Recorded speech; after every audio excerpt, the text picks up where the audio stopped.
your source for news, commentary, discussion, and debate at the intersection of the atheist movement and the LGBT rights movement. This is the Atheist Manifesto.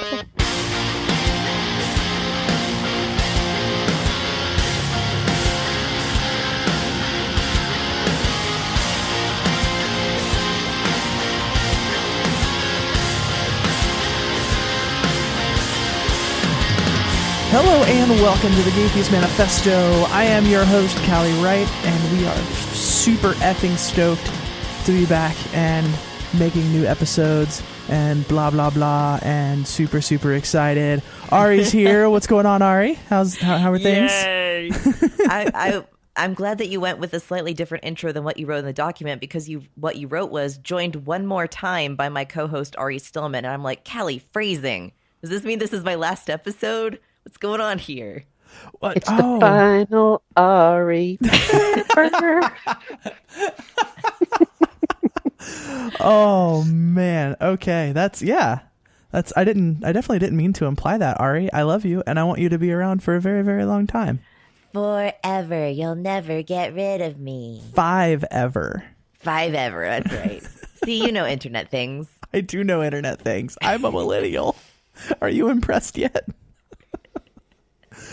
I'm very totes impressed. Well, this episode, this is going to be a lot of fun. So, posted on Facebook probably 2 weeks ago at this point that we were going to do a surgery Ask Me Anything episode because I think I started a trend, right? Like Melina and I had surgery on the same day, and Celeste had surgery, and then Bethany had surgery, and I've even got a couple of more friends who have had surgery since then. Well, I guess maybe Celeste started the trend because she had it first, but I was supposed to have it like 2 days before her, and it didn't work out that way. Anyways, good for me. So I thought it would be fun.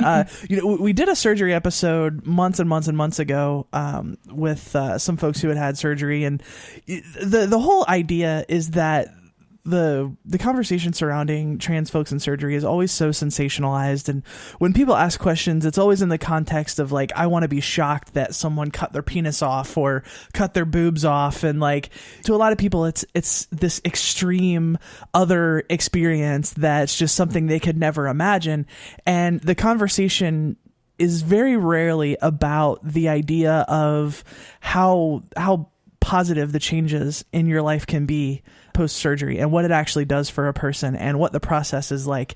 And, I feel like the other side of the conversation is that a lot of times it gets sanitized, right? We hear a lot of people talk about like, oh, I had surgery and everything's great, but it's almost kind of taboo in some spaces to talk about how difficult it can be and what a process it can be, and how not fun some of it is. I mean, I've read on forums where someone was talking very frankly and openly about their surgery experience, and they were like shouted down for it because they were worried, I guess people were worried about like, oh, you shouldn't talk about how bad it is because people won't want to get it. And like, well, I'd rather have realistic expectations. Like, I'd rather know what to expect. I'd rather know what's coming, at least to whatever degree I can. And then also, frankly, I think we just need to normalize the idea that that some people need this and that it's okay. It's not something that's totally out there or wrong or weird or anything like that. It's just it's part of who we are. Obviously, not all trans folks pursue surgery or need surgery, and you don't need surgery to be valid. But some of us do, and it's a topic that has a lot of ignorance around it, I think. And so I think getting a couple of people together who have had their surgeries recently to answer lots of really like deeply personal and frank questions very honestly and vulnerably, if that's a word, I thought that would be a cool thing to do. And Ari's here. Ari hasn't had surgery recently. So Ari's this is my show now. Right. So Ari's going to be the one, the MC asking the questions. So maybe not that type of MC. I would be 100% fine if you were that type of MC. Like, I'd be good with that. MC Ari. Stop. Ari time. Oh, that's perfect. Okay, so to introduce the folks that are here with us real quick, obviously, Ari and I are back. Yeah. And then my wonderful fiance, Celeste. Say hi, Celeste. Hey, Celeste. Oh, dad jokes. Awesome. We are off to a fantastic start with our return episode here. And also our dear friends, Melina and Bethany. Welcome, friends. Hello. Hey. All right, Ari, let's get this thing started. What do you got? Before we get into the listener submitted questions, I've got a question for all of y'all. This ought to be Did good. it come pre-installed with a reservoir of glitter that shoots out whenever you're happy? Yes, I wish. absolutely. It's been a real mess in my pants. Seriously. I mean, cleaning glitter is bad. It's a never-ending stream. Never-ending shower of rainbow glitter. See, and I was worried about the financial situation, and I actually opted not for that option. I'm having a little bit of FOMO at the moment, if I'm honest. Anyway, on to what people actually want to know. So Shawnee has a question about just the process of getting started. They say, I've seen videos of what M to F involves, but what's the process like to get there? Is it like it used to be with years of psych evals? The process looks a lot different based on who you go to, at least in the United States. I'm really interested to hear from Bethany about her process, but it depends. Lots of therapists and surgeons are like hyper vigilant about gatekeeping, and thankfully that was not my experience. What most surgeons in the U.S. want is they want a letter from a therapist that you've had a relationship with for a year. You're basically certifying that you're competent to make the decision to have surgery and that it's medically necessary. And then a second letter from someone who doesn't know you, who evaluates you. And one of those people has to be a PhD level. And that's really it. I have heard of therapists who will, they'll see you 2 or 3 times and then just do it because they don't believe in gatekeeping. But, doctors are really, really conscious about lawsuits and that kind of stuff. So basically they just want to have miles and miles of paperwork to make sure that they're not going to get sued if something goes wrong or if somebody regrets it, which basically never happens. I mean, I don't want to say it never happens. And there are some experiences of folks I know where that's happened, but it's something that's incredibly rare. But they just want to have their asses covered with paperwork is what it really comes down to. So thankfully for me, at least, the process was not super, super arduous. It also has to do with insurance. Usually insurance requires those things too.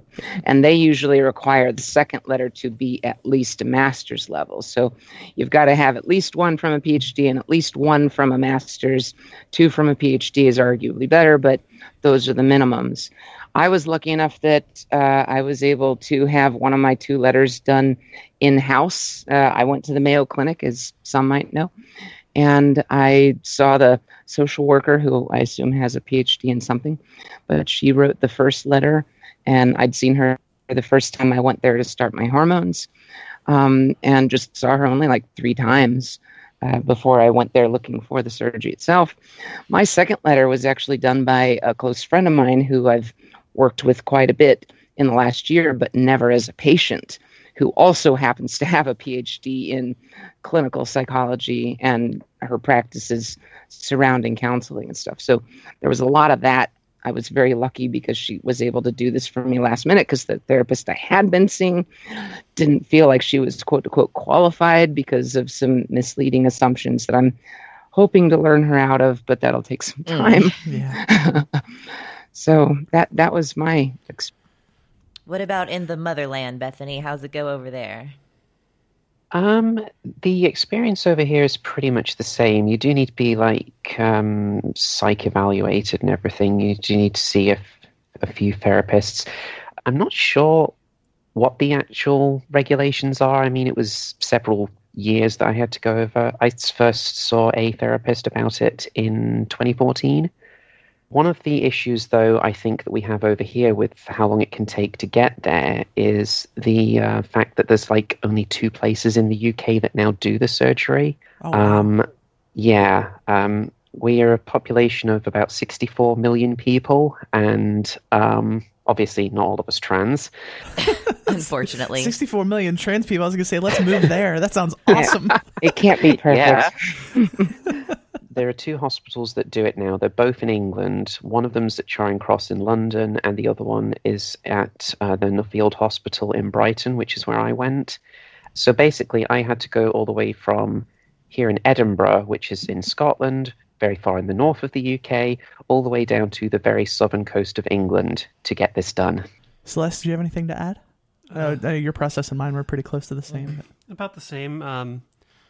My therapist is one of the people who would have written the letter right away after meeting me, pretty much. And getting the second letter was just basically going next door in her office to the other person who works there. My second letter came from Celeste's primary therapist. And I mean, I made the appointment. We sat down. We kind of talked about life for 10 or 15 minutes because she's somebody that I know outside of that from just doing community stuff. So like we talked about life for like 10 or 15 minutes and she's like, cool. So you need a letter. Like, what does it need to say? It was like that part of it was that easy, thankfully, because she's like. My current therapist is just like that. If I need a letter for anything, she's just happy to write it for me. She's brilliant. One other quick thing about the process. Most insurance companies, at least around here, require you to have been on hormones for a full year and to have lived full time for a full year. And that generally needs to be included in those letters. Yeah, I actually had to get a letter from my PCP saying that I'd been on hormones for at least a year. So yeah, you're right about that. Well, that is the case here. I don't think anybody ever really gets from starting. I don't think anybody ever gets from starting on hormones to surgery within a year over here. Mostly because of waiting lists and stuff. Yeah.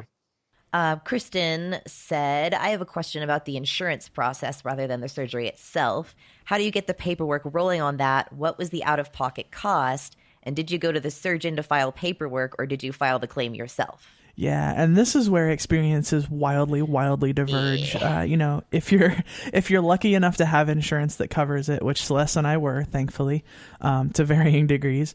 To be honest, on my side of things, it's actually been like incredibly simple. And basically, I just talked to the surgeon's office, sent the surgeon's office all my letters and everything, and they took care of everything from there. And even with the snafu with my surgery date getting changed and it being at a hospital instead of their surgery center, the claims were filed, and I got a letter from my insurance company a couple of days later saying like, hey, they submitted this for pre-approval and we approved it, and gotten a couple of bills since then.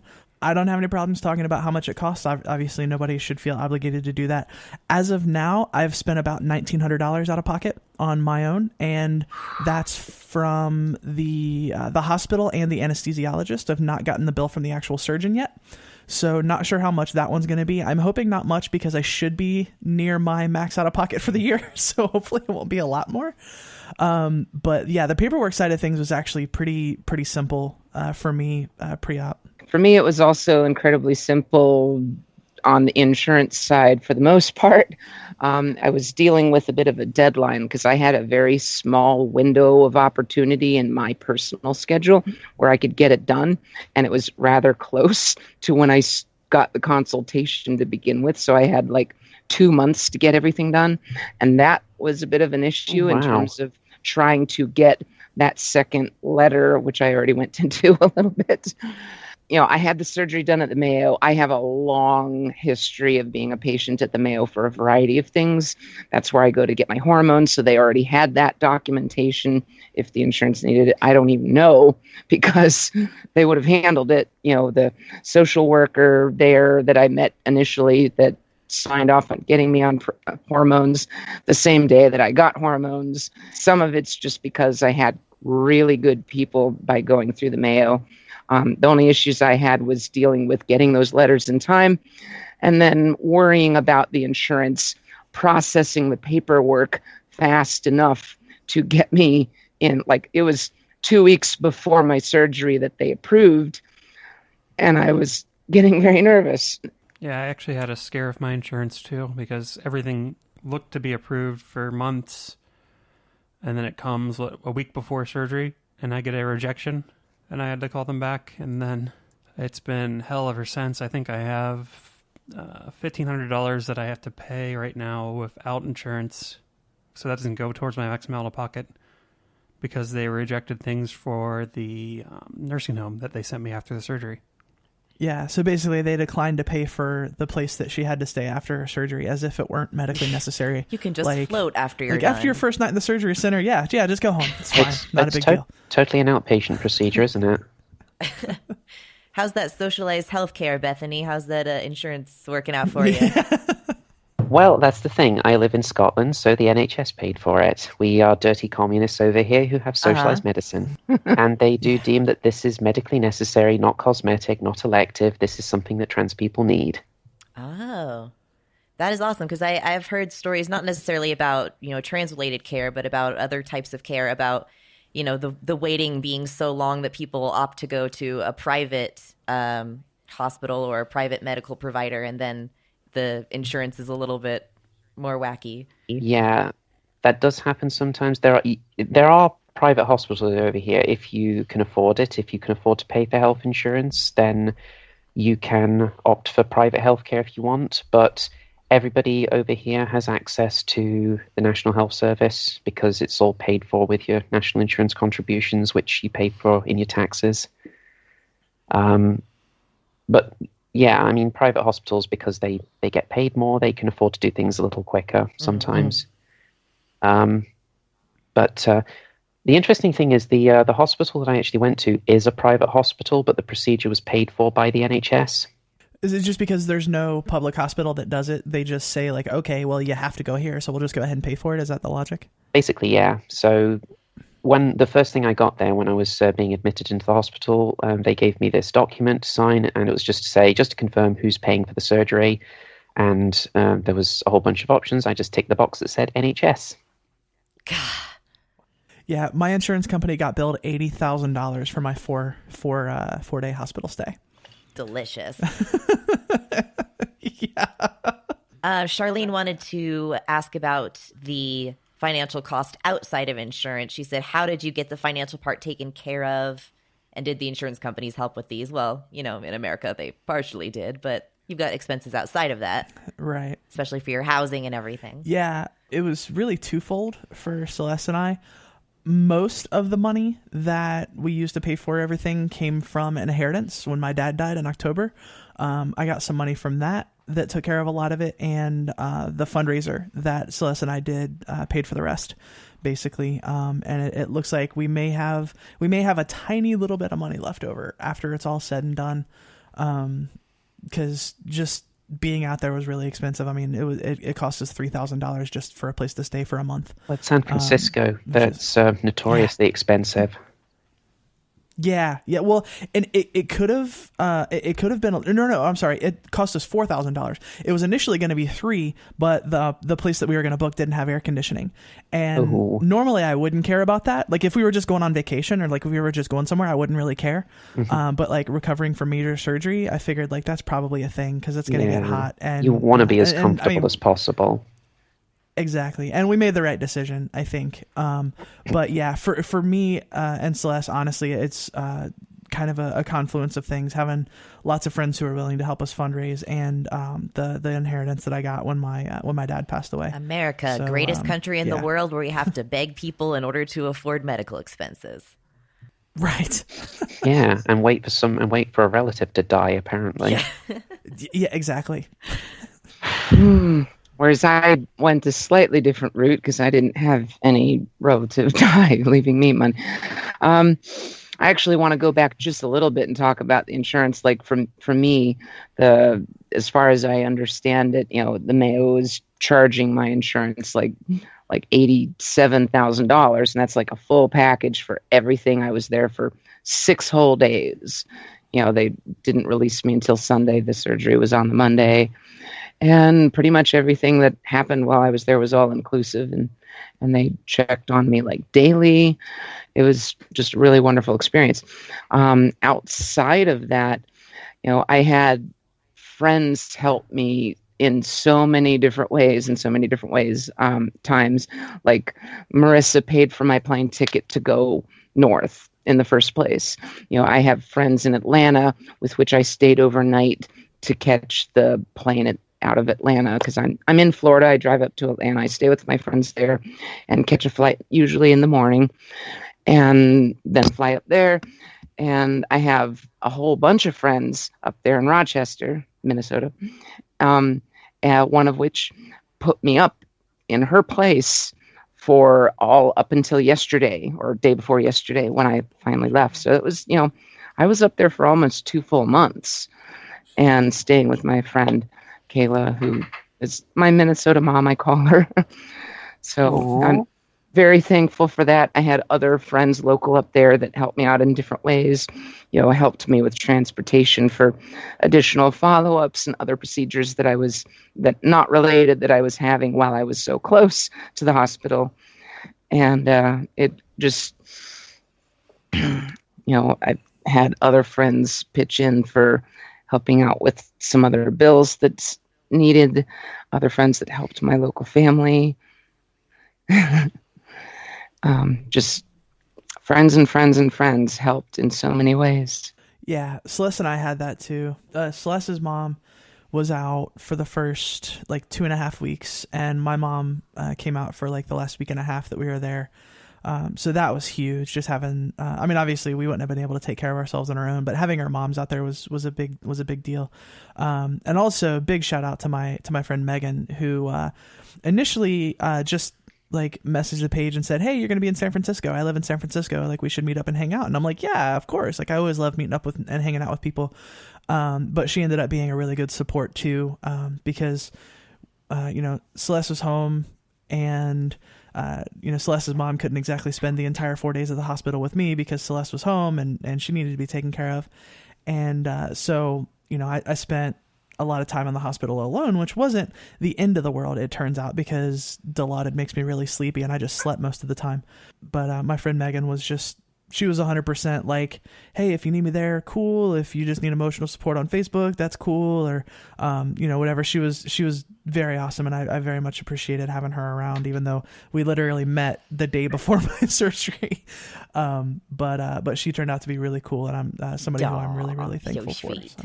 Well, for me, I suppose the peripheral finances and everything, just getting bits and pieces to have around the house post-op and everything coming home. Obviously, that's something I need to get myself, but it's not expensive. I can just go down to the supermarket, and I got all the supplies I needed for about £15, I think. Wow. And yeah, and that's to last me the next 2 to 3 weeks or so before up until I'm able to get out and about again. The biggest expense that I had to face was actually getting down to Brighton, because they say you need to fly if you're going to do that. You can't go by train. You definitely can't go by bus. So yeah, I had to book a flight, and I was like, yeah, I literally don't have the money in my account to book a flight right now. So my mother actually stepped in and lent me the money to cover that. The good news is it does all get reimbursed, but I still need to fill out the form to get that reimbursed. So I'll be doing that sometime in the next week and sending it off to the people who will refund the money. Because again, that comes out of the NHS. So yeah. And there goes dozens of listeners in the audience going, "God, I wish that were me." Yeah. Right. And well, it looks like more and more politicians over in America are actually signing on to the whole Medicare for all thing. So hopefully, fingers crossed, this is something that's going to change for you in the next few years. We can hope. Nice. You are way more optimistic than I am about that. Well, Same. we'll see. We'll see. Mm. Anyway, as far as having friends around me to support me through this, I've got amazing friends on this and family. On the way down, my mother picked me up from Gatwick Airport and drove me down to Brighton. And she did the same on the way back. So, because my mum actually lives in Kent, which is in the county next to where Brighton is. So it's about an hour away for her to drive down to Brighton. Well, to Gatwick and then to Brighton and vice versa. And on the way home, some local friends of mine, Claudia and Aitor, picked me up from Edinburgh Airport and drove me home in the Jaguar, which Claudia stresses is a 10-year-old Jaguar. They are not those kinds of people. It was a very, very comfortable car ride, though, so that was good. And when I got home on Friday, two of my other friends, Christine and Jack, they were already waiting for me at home with delicious Chinese duck and noodles for me. Yeah, so I'm well looked after. I've got my flatmate as well. He got some bits and pieces for me that I'd forgot to get ahead of time. So that was all waiting for me when I got home. And Yeah, pretty much all my local friends have said to me if I ever need anything, they're just a phone call away. So it's really helpful to have a good circle of friends and family around you to help with this sort of thing. All right, enough with the financial doodads and the technicalities. Let's get into the juicy, smushy details. All right, And they are They are juicy and indeed. smushy. Charlie's got a two-parter, like a pre and a post type question. So the pre-question from Charlie is, as a trans guy, I often have phantom sensation in my penis that I don't have. Did you ever have the same thing before your vagina was installed? Yep, totally had that. Not really. Actually, pre-op, the only phantom sensation I ever had is I actually had phantom sensation in like my boobs that were bigger than the ones that I actually have. That's Which is kind of interesting. weird. Yeah, it was entirely unexpected and really Yeah, uncomfortable. I totally had this whole phantom vagina thing. I mean, I didn't really know what to call it, but I think I'd had that sort of thing since I was like 15, 16 years old. So, and I actually understand what that was now that I actually do have a vagina. There it is. There's the thing. Right. Yeah, for me it was just always like just spending a lot of time trying to imagine what it would feel like, but it wasn't anything where like I actually felt like it even though it wasn't there. I have had a few small here and there where I did feel what I would call a phantom vagina, but it wasn't very often. I will say, speaking of phantom sensations, this isn't exactly a phantom sensation, but it's something that's kind of tertiary to that, and I think it's a really funny story. So, something that a friend of mine mentioned was an experience of hers that I thought was really interesting is, so obviously there is skin down there that gets rearranged and ends up in places where it wasn't originally, right? And so when you first wake up from surgery, your brain doesn't realize that skin is not where it used to be. According to your brain, it's still where it used to be. And so as nerves are waking up and you're getting a little more sensation down there, I turned to Celeste one day, a few days after I got home, and I said, "Oh my God, babe, my balls itch, even though I don't have balls anymore." And it was just because that skin was in a different place in my body, so it felt like it was still there. Yeah, I had similar but different. I didn't feel like my balls were itching, but I did feel, and this was immediately when I woke up from the surgery. I felt like I was still tucked, like I was sitting on my tuck, and I think that was related to the feeling of the swelling was similar to sitting on your tuck kind of a thing. So I felt for several days like I was permanently tucked. It was a very weird feeling. See, for me, it was literally, and I know, I mean, the surgery, when you boil it down, I mean, they're turning your penis inside out, right? That's what it is. I never imagined that that's literally what it would feel like. Like, I figured, like, because of all the incisions and, like, the swelling and that kind of stuff, like, I imagined it would feel weird for a little while, but, like, for some reason, it just didn't compute to me that I would literally feel like my penis was inside out, which I did for like, the first week. Wow. And that was a really, really odd sensation. My phantom penis is in pain right now.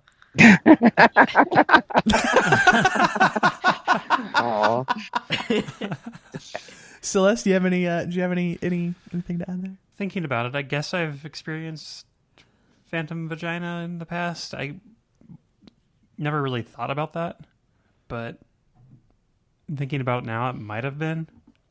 I can't really prove it. So. Good skeptic. As far as the other way around, there was some phantom pain in the first week of where it felt like I was in pain in an area I didn't have anymore. Yeah, well, and from what I understand, it's a pretty common experience for transmasculine folks to have phantom penis sensations. I would actually say most transmasculine folks that I know have said that they felt something like that at some point, even if it's not a constant thing. It's something that they felt at one point or another. And my experience is the one that matters the most, of course. Of course. Because it's yours. Of course. Always.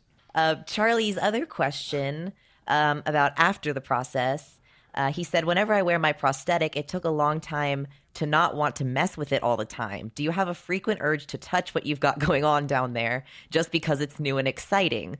Or has the pain of recovery overtaken that? Oh my God, yes. Yeah. See, anyone who listens to the show or knows anything about me personally knows that I am a pretty hypersexual person by nature. And it took about a week and a half for my libido to return after surgery. And generally they say you don't want to start doing anything with that until about 3 months after surgery. And Callie's like, oh, fuck no, I'm not going to last that long. That's, you like, honestly, like we're joking and having fun, but like, honestly, that's been a super huge struggle for me because I really want to, but I know it's not really safe. Not to mention the fact that at this point, I'm not really convinced that it would work. You know, there is a little bit of like when I'm dilating or something like that, I would kind of feel around and I would just kind of like run my finger over the incisions to see if it was like smoothing out and that kind of stuff just to check on healing. But, you know, that part of the skin is also super, super sensitive. So it would almost sort of feel like sexual sensation. I'm like, fuck no, I can't do that. I can't do that because I'm not going to get myself worked up. And then like, because it would just be like super frustrating. So yes, frequent urges and serious wants and desires. But, you know, at this point, I'm not worried about hurting anything because I feel like I'm healed enough that like I don't think I would actually do any damage. But I'm afraid to get myself worked up and not be able to actually orgasm or anything like that. So that's my fear. And some people don't get to the point where they can achieve orgasm for like 6 months to a year after the surgery anyway. So it's something you want to go easy on and basically explore at your own pace so you can figure out what you like now. Yeah, I actually have already managed to achieve orgasm. Whoa! You're my hero. You're my last goddamn hero. Awesome. It was last weekend. I was really, as I call it, hungry. I was really sexually hungry. I was just, I spent hours on FetLife sitting in an account. That'll do it. It felt like, maybe try it. And it was super easy at that point, but it had been hours. So, but it was in some ways, it was still difficult because there's all the swelling going on and it was external. I mean, it was through clothing, no less to some degree. So I didn't like go inside or anything because I definitely was concerned about damaging things prematurely. But it was very, very small and it was very different. But it was a major relief to me because that was also one of my worries. It's like, am I ever going to feel that again? Celeste has a fun story. Well, the first thing I wanted to mention was the surgeon was very, very encouraging to feel the area down there during a post-op appointment, and that was interesting. And then I actually was able to achieve orgasm with my breasts when I got super frustrated a couple weeks ago, and that was a new experience. Also extraordinarily jealous. That's super cool. And then I guess last week I was able to achieve externally, just like Melina. I'm so jealous. I am so and here's the thing. I might even be able to at this point. I'm just afraid to try because I know I get really worked up and just outlandishly frustrated if it didn't work. Yeah, like for the first week, you do everything you can to avoid even thinking about it because it enhances the swelling in a very painful way. So like my go-to to instantly silence any thoughts about that was I thought about Trump. Oh, that was like instant end of show. I think that would end the show for a year for me. Bethany, what do you got? I haven't really had any urge to touch myself or much down there except during the what I've started to call my vagina devil magic, which is dilating and keeping it clean and everything down there. Yeah. So I don't touch it all that often. I am literally just a week out of surgery. I came home on Friday after having all the packing and everything removed on Wednesday, so it's still healing. So I haven't really been up to much down there, but everything's looking better, a little bit better every day. The big nasty blood clot that appears above the urethra is all gone now, so it's looking a lot nicer. And just taking it steady, and we'll see how things go. Yeah, don't even think about it until you've been at least a month out. Mhm. And in my case, 5 weeks. Speaking of the look of the thing, an anonymous person wanted to know, while the vaginal area on women can vary quite a bit, how accurate, for lack of a better term, does the vaginal area from surgery look? And another anonymous person wanted to know how much depth you got. So my surgeon was actually pretty proud of my depth. She bragged about it to me when she came in after I woke up. She got me 5 inches, which is, my understanding, that's more depth than a Yeah, lot that of cis sounds women like a have. lot, but I'm pretty small, so... Yeah. So yeah, I was pretty excited about that. And who knows how it's going to end up looking. Right now, it looks very obviously like there was some surgery stuff happening down there not too long ago. Someone took a meat tenderizer and went blam, blam, blam, blam, blam. Yeah, I mean, I've seen pictures of folks who are like 6 months to a year out, and it's pretty well indistinguishable from a natal vagina. Some people end up with just like very light scarring where the incisions are that like you can't really see unless you're looking for it. So I don't know. I think my experience will end up being a little bit different because of all the weight that I've lost and stuff, and I've got like lots of extra skin down there. And I think that's why my pain lasted a little bit longer than a lot of folks that I've talked to. Any other commentary about the aesthetics or depth? I've had quite a few friends, up there, who are exploring the possibility of surgery, and others that were checking, and I'm rather open about it, especially to friends who are curious, whatnot. And I've had at this point quite a few people looking, and every one of them are saying, "Oh my God, that looks so just like any other cis woman." I mean, even at this point, the stitches are almost completely gone. So it just Awesome. Yeah. Cool. As to depth, mine doesn't seem to me to be all that deep at the moment, at least, but I'm hoping that once the swelling goes down more, that'll improve. And as I understand it, if you work at it hard enough, long enough, you can even increase it some. That's what dilation's supposed to help with over time. Right, exactly. So I'm just hopeful that I'll be able to bring it out more, because right now I think I'm looking at like 2 inches, which, it's workable. Well, mine kind of looked like a trash heap immediately after the op, but Oh yeah. despite that was as far as I was concerned when I was first seeing it. But the surgeon and all the doctors and nurses who examined it and everything, they were like, "Oh my God, that looks amazing. The surgeon did such a good job. It's looking really good. It's all gone perfectly and everything." I'm like, "Okay, if you say so." But back in March, when I was first having my consultation with the surgeon, his staff brought out this book, which has been lovingly known as the Big Book of Vaginas, which is just a whole bunch of photos of it's got a bunch of cisgender women's vaginas, as well as a whole bunch of trans women's vaginas as well. And it's basically showing you that once the surgery is done, yeah, vaginas vary in how they look, but you will look pretty much the same as a cis woman's vagina. So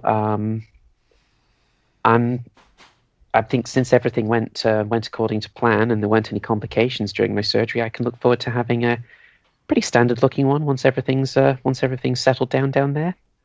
As for the depth, immediately after the packing came out, I dilated for the first time. I've got about 5 inches as well, which I was really pleasantly surprised to find out about. Since the surgeon only estimated about 3 to 4 when he examined me back in March. It's interesting with me with the weight loss and stuff like that, because obviously in the past, I've been with women who were big and women who were skinny, and so I have a pretty good idea, and it's very interesting at this point. It looks almost exactly like I would expect it to look for someone who had a vagina their entire life and used to be really big and lost a bunch of weight. Like, I've got a fupa and everything. It's awesome. Sweet. Well, I'm having some issues with some scars showing up really purple at the moment, and I'm hoping that goes away eventually. As far as depth, I can get down to past every dot on the dilator, which I think that's past 6 inches. But I need to research that. Wow. Yeah. Yeah, the dilator almost disappears when she's dilating. It's pretty badass. Celeste, did they install a vagina or a portal to another dimension? The penis dimension. It's a fair question. It's a 4-dimensional vagina. Might need bigger on the it's inside. bigger on the that's inside. right. I have a vag of holding. A vag of holding. Oh god, that's great. Wow. Some of my jokes actually work. Friend of the show, Seiki, hello there, asked, how has it affect your rate of pickle consumption? Funny. I have no pickle Trans cravings woman ever jokes. anymore. That's what that is. Yeah, for people who don't get the joke, there's a thing with trans women and pickles because most trans women end up taking spironolactone as a testosterone blocker, but it's also diuretic, keeps your body from absorbing a lot of salt, so you end up craving a lot of salt. And so lots of trans women like pickles, and my old roommate actually used to drink pickle juice straight. But that was never me. Like I consumed a whole lot of salt, but pickles were never my thing, really. Boo, fake trans woman. So, I hated pickles before my op, and I still hate them, so it's had no effect on my pickle consumption whatsoever. I'm the person who peels the pickle out of my hamburger. Yeah, no, I'm right there with you. In fact, if a pickle is served next to a burger and it's just touching it, I will peel off the part of the bun You that people. touched the burger because I hate the taste of pickle that much. what do you mean, you people? I mean, you're Fine. fake trans women. You don't even like pickles. I'm kicking you all off the show. I'm going to get some new people on here. I actually love pickles. Yeah, see, and Celeste knows what's going on. I hated pickles when I was younger. The taste grew on me, I think, when I was 22, and then when I started Spyro, I would eat bowls of pickles. I haven't had a pickle since surgery, though, and I've never really craved for them since either. Pickles Anonymous. I haven't had pickle in So 35 that is an days off actual pickles. answer to the question. How has it affected your rate of pickle consumption? It has drastically decreased for Celeste. So there you go. Linnea wanted to know, I'd be curious how the bedside manner of nurses and doctors compares to other major surgeries like hip replacement or knee surgery. I've only ever had one other surgery. It was my weight loss surgery. And I mean, the nurses there were incredible. And I think that had more to do with them being under less of a workload than the nurses where I had my surgery in San Francisco. I could tell that the nurses at the hospital where I had my weight loss surgery were just less busy. Like they had more time to hang out and spend with patients. I don't want to say anything bad about the nurses that I had in San Francisco because they were great. They took very good care of me. But you know, there were times where it took them a while to get to me when I called, like if I needed extra pain meds or something like that. But I don't think it was because they were bad nurses or because they didn't care or anything like that. I think they were just a lot busier and they had a lot more going on. So I can't really say anything bad because I mean, they treated me extraordinarily well. They were very kind, very compassionate, very nice. And, I think they just had more people to take care of. So I was, less of a focus, I guess, than my other surgery. Yeah, I've had one other surgery in my life, and that was to remove my thyroid because of thyroid cancer. And I was only in the hospital for a single day, so my ability to compare is a bit limited, but I don't recall it being significantly different in regards to the treatment of the staff. I can say that at least at the Mayo, all of the patients receiving this surgery are all placed into the same particular ward area specific, where the staff that's there has a little extra training in terms of dealing with trans people, trans patients, partly because they're brand new at doing it. You know, I was their sixth to receive the surgery.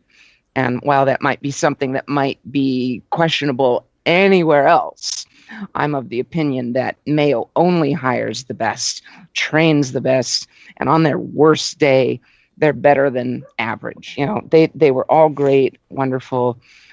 Only had one little hiccup, and I know that that's because my legal name and gender is still the old one, and that. So, but that was quickly and easily dealt with and without any fuss, just between me and that person. So, Well, that's an easily remedied clerical hiccup.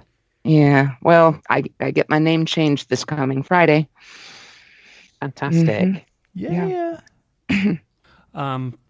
The nurse, right after the surgery at the surgery center, was great. He was also adorable. Mm-hmm. I wanted to take him home with Aw. us. But Send him cookies. everything after that was a fiasco. So they basically took me in a van to the nursing home, and that ride was really, really uncomfortable.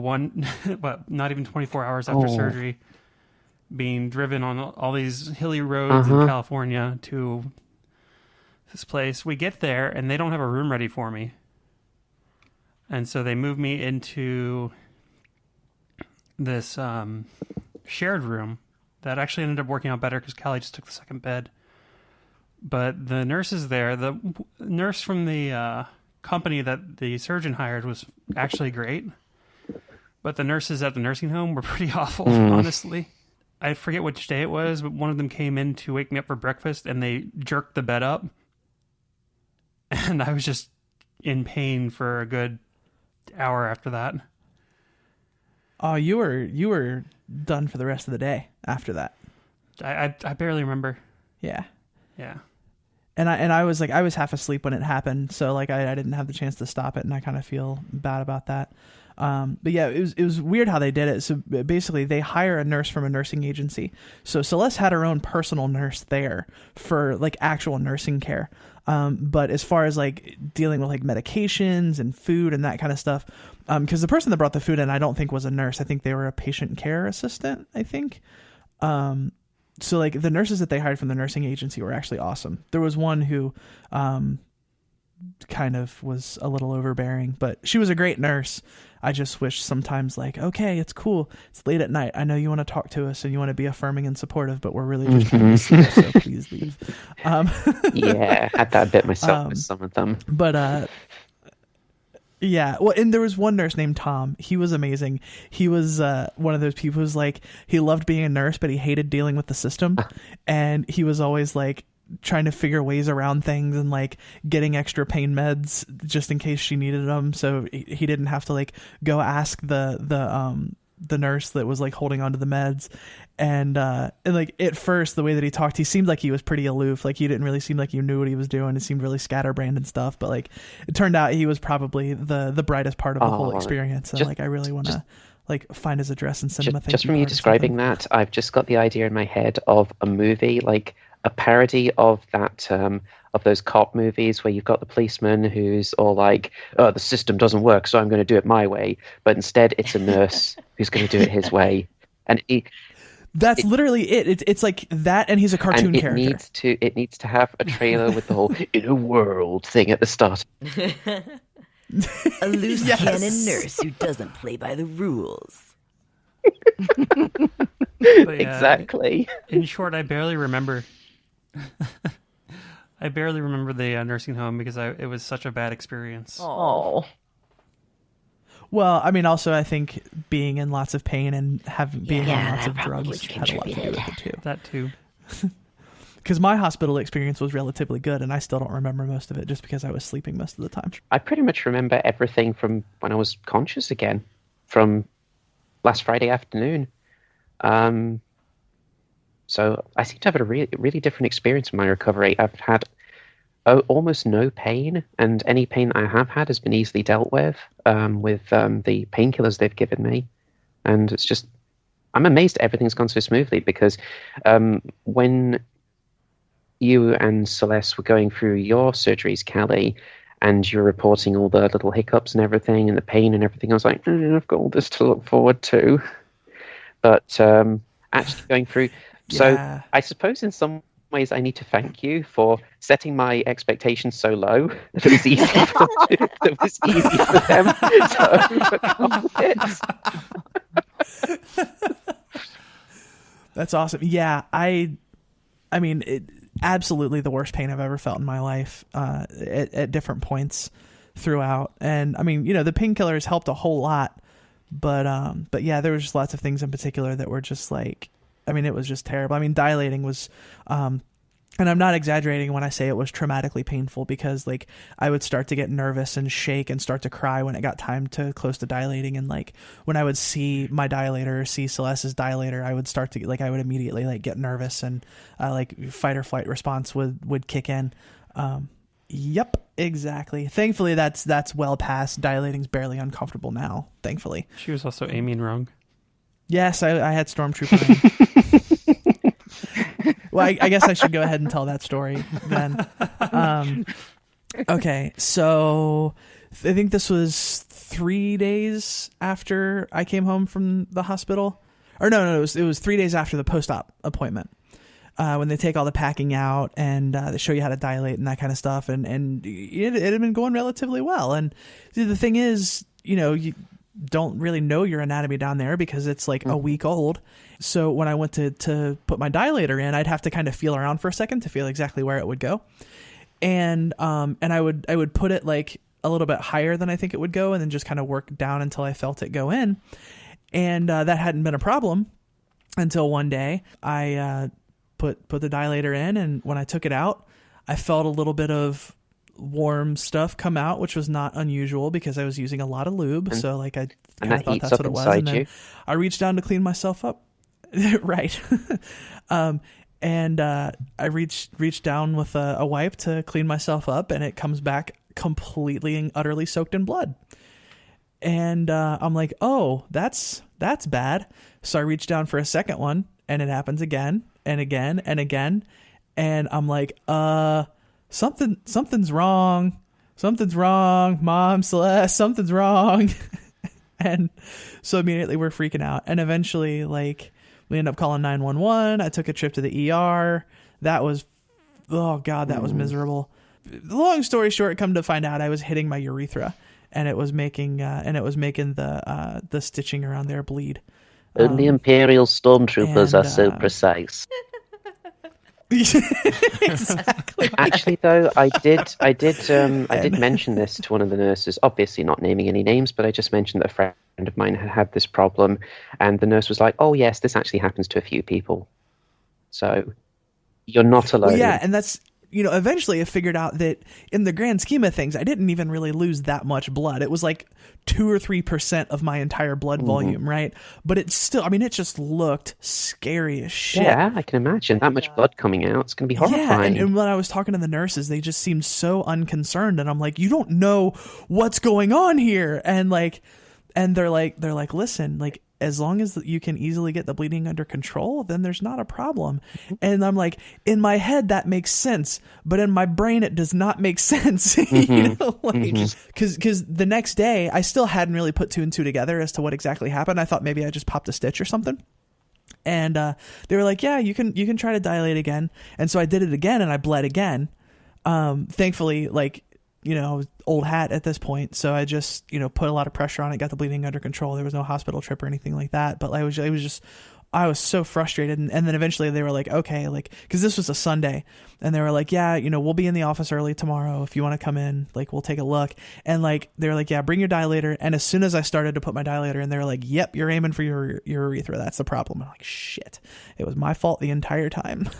And having been looking at myself and working with, when I was still up there, a physical therapist, I can totally see how that would happen because, the outport where the urethra is, along with the swelling, it does kind of expand out a bit, and I can totally see how that would happen. I think it helped in my case. What really helped in my case was they didn't actually take the catheter out until I dilated the second time on Wednesday after they took all the packing out. They didn't do that until the evening, okay. So I had the catheter in conveniently telling me where my urethra was. Nice. That's probably how I lucked out too, because I couldn't pee after the first post-op, so they made me have it for another week. Ah, gotcha. Oh, okay, so you got extra training is what happened. Yeah, probably. Yeah, the catheter was your training wheels. Linnea has another question, which is a little bit philosophical and hypothetical, if you will. Assuming appropriate progress in medical technology, how would you feel alternative surgical techniques like organ transplants from donors or artificial organs? Are those options that would appeal to you, or would it just be nice for others to be able to use? I'd be into that. I mean, if it was possible to like match up with a trans guy who wanted what I had and I wanted what he had, like, and we could just swap somehow, like the entire anatomy, I'd be way into that. Obviously, I mean, we've all been through our surgeries now, so in my case, it's not something I'd want to do now because I've, gone through the trouble of doing all this. But for people in the future, if this sort of thing becomes possible, I would be really happy for them to do that sort of thing. Not to mention, there's also research into like doing artificial uteri and everything. So in the future, it may even be possible for trans women to bear children, which I know some trans women are desperate for that sort of thing and they can't get it with the way things are right now. I mean, I hate children, so it's not something I'm bothered about, but I know there are a lot of other trans women who would love that. If I could have that, I mean, I wouldn't do it in the next several years, but, like 10 years from now, if that's an option, I would even still consider having that if I could have like the full set. Hey, that was a transhumanist question. It was indeed. Adam says, pants. Do they fit better? Yes. Oh, it's so awesome. Okay, so because obviously this is a TMI episode, my penis was not the biggest, but my balls were gigantic, and it caused a lot of problems with underwear and with pants, especially the kind that I enjoy wearing. So yeah, that entire situation is so much better for me. I didn't have that issue. I could get things to fit just fine. I was just uncomfortable the entire day from tucking because I'd tuck really tight. God, and yes. It would just make things awful. Whereas I suffer from post-traumatic pants disorder and I refuse to wear them. That's fair. I got no qualms with that.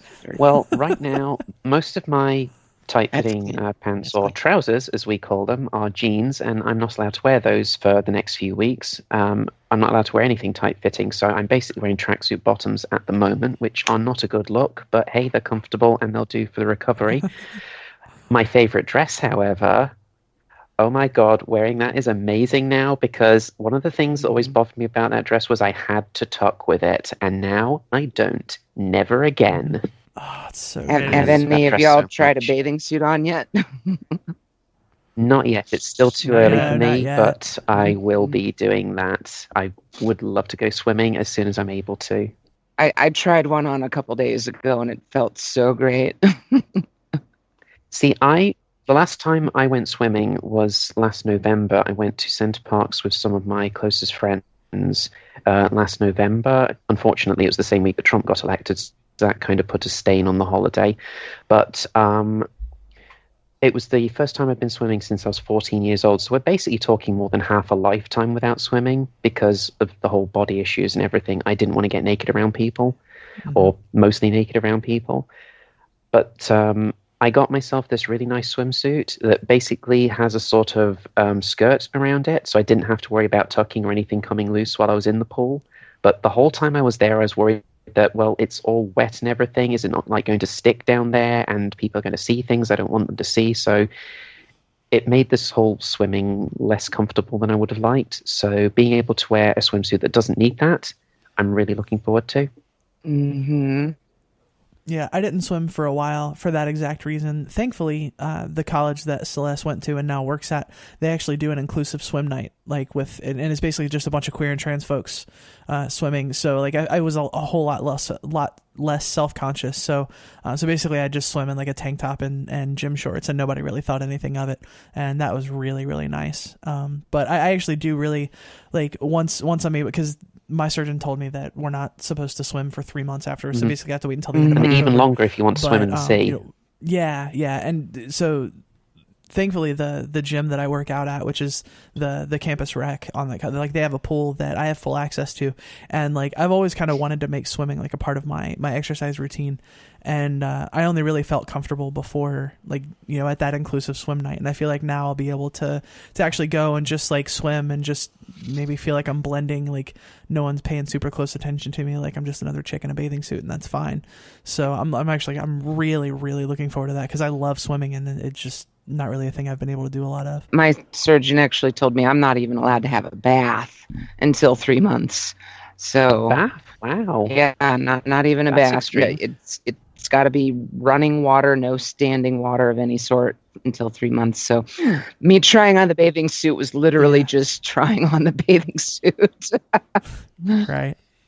Yeah, I actually think our requirement is the same. We're not supposed to be submerged in water for 3 months. That's interesting. I've been told that I'm allowed a bath. I prefer showers because I like to do things quickly, and being in the bath, it's just I get bored after a couple of minutes. Right. But no, I was told that I could have a bath if I wanted to. That's interesting. I guess they have cleaner water over there or something. I don't know. Probably true. Yeah. I mean, that's probably true. That's true. At that 3 months mark, I'm going to Lush and buying a bath bomb, and I'm going to be sitting in the bath for about an hour. Yeah. I have a really nice bathtub that has jets that are heated, and I very much miss it. My uncle used to have one of those bathtubs, but he got rid of it when he remodeled his house. I'm like, why? You had a jacuzzi bath. The hell was he thinking? I don't know. Maybe it's because he used to be a ship's captain, so he was used to never having a bath because they don't have room for them on the ship. I don't know. He's retired now. Samantha asked, "Is a razzle dazzle? Yeah." Is arousal now a strange combination of muscle stiffness and phantom limb, or is there really no difference whatsoever? Or have you not had time to figure out if there is nerve damage that prevents those sensations? For me, arousal is a strange combination of dread and frustration because I don't feel safe indulging those feelings. So for me, it's like, oh my God, I'm feeling this way. I got to do something to stop feeling this way. Oh my God, I got to distract myself. Turn on some music. Turn on Star Trek. Pay attention to politics. That'll do it. Right. To be honest, it is an interesting feeling though, because obviously, you know, when you have a penis and you start getting aroused, like, I mean, your body sends blood to that area, you know, for an erection and all of that stuff. And like that mechanism still happens and you can kind of feel that happening, but obviously there's nowhere for it to go. So, I mean, in a physical sense, it is a very interesting sensation, but it's not one that I've really let myself indulge in yet. So I wouldn't be able to give more of a description. Which I suppose means you're going to look to me for a real answer now. It's more like a feeling of increased swelling. I've actually found for me that allowing myself in these later weeks, like don't do it in the first month, but you know, allowing myself at least short term to be aroused for a little bit actually helped to reduce the swelling, it seemed, in those areas. It's definitely different from what it was before. So some of the swelling that I might have had before is now in some ways inside, like behind things. Yeah, so there's like not an outie. Well, yeah, there is that, but like some of the muscle tissue, you know, because the penis itself actually goes further up inside. It's not just on the outside, and that inner part is still there. And to some degree, they may even rearrange it a little. I'm not entirely sure, but so there's a certain amount of, you know, like this little bit of muscle that's immediately behind where the clitoris is, behind, you know, where the urethra comes out and goes down a little bit, at least for me. And that will, you know, get a bit swollen to some degree. I think it's still early days in my case, so I'm not sure if I have been aroused or not yet. Yeah. Although when my mind has wandered towards sexy fun time thoughts, I have had what I think the question described it as like muscle stiffness. I think I've had something like that, but you know, sex and arousal not a priority for me just yet. Kara wants to know how much external care is required after surgery. Like, is one usually capable of bathing themselves, or must someone help? My mom is going to be coming with me, but I am really not a fan of being naked in front of anyone, let alone my mother, after surgery. I'm going to say, based on my experience, that's something you're going to need to let go of. Oh, yeah, that first week, you got to have somebody to help. Yeah, especially after coming home from the hospital. I mean, obviously when in the hospital, you know, I mean, I was in for 4 days, and, you know, I mean, the nurses, I mean, you know, they just kind of look and make sure that everything looked like it was healing well enough. And that was really the only interaction. But, you know, after coming home, starting dilating, starting to shower and that kind of stuff, I had to have my mom there I was able to shower on my own and everything, but I wanted to have my mom like in the room to make sure, like, because obviously, you know, being on your ass for 4 days, you start standing up, you start walking around. You know, I started to get super dizzy.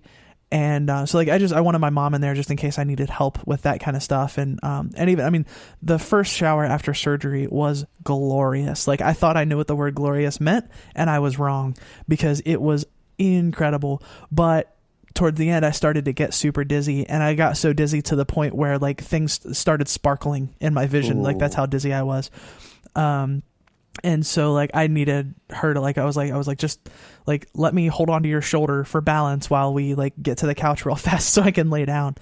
Was that your first time standing up? You know, wasn't my first time standing up. It was my first time standing up for any appreciable period of time. Okay. Like I was able to get up and like I would take walks, but I was up for maybe 5 or 10 minutes at a time. Gotcha.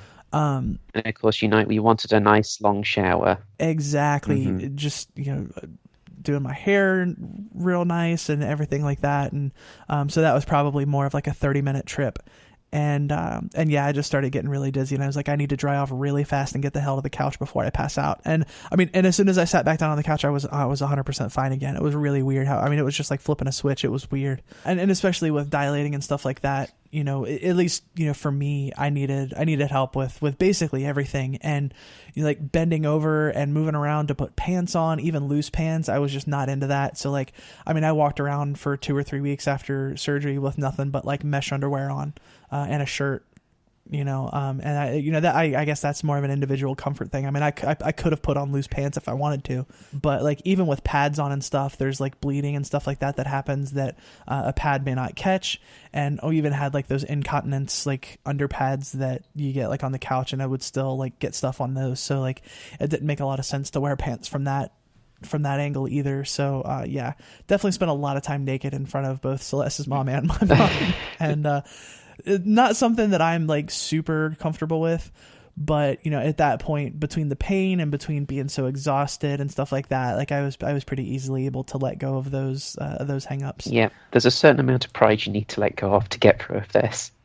Yeah, at least temporarily. Yes. Yeah, like so for me, they didn't take the outer packing off until Friday. Like I had the surgery on Monday, they took the outer packing off on Friday, they took the inner packing out on Saturday, and then they took out the catheter and the drain on Sunday. And then after I peed, they let me go home. But I didn't take a shower until after they took the outer packing off, because I wasn't going to do it. It just was too much in the way. But when I went to have that first shower, I mean, it was difficult to stand there. I could wash my hair, but I had to have somebody else squirt the shampoo into my hands for me to do that, because I couldn't stand there and hold this and do that all at the same time at that point. And as it was, you know, I got dizzy enough that and weak enough that I had to go back in a wheelchair. You know, I walked to the shower, but I went back in a wheelchair because it was that difficult. And that was day 5.